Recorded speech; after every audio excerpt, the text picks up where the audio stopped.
Good morning mga katropa. Ito guys, oh, nahinog na yung aking saging.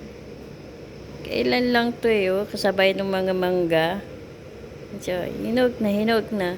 Ay, ano ba to? Paano ko ba siya anuhin? Good. Dami guys, oh. Then, check natin yung aking mangga. Kung mahinog na ba siya. Okay. Ay! Ito na guys. Manibalang na siya. Ah, diba? Yan.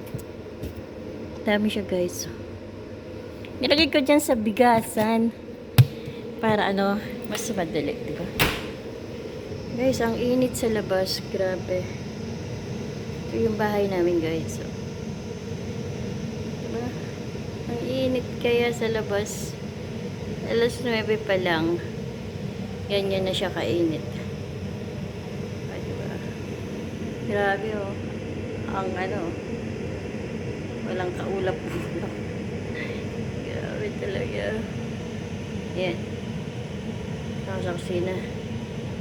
Eh, ito. Ay, nako. Yung aking mango. Yung show. Ito yung native. Ito yung Indian mango. Tapos binigyan pa kami ng papaya. O, diba? Nani. Tapos, gumawa ko ng mga jelly. Ay, naku. Mamaya gawa naman ako ng juices. Dami na siya, diba? Ang init, guys. Grabe, oh. Yay. Clear na clear. Walang kaulap-ulap. Hirap magtrabaho sa labas.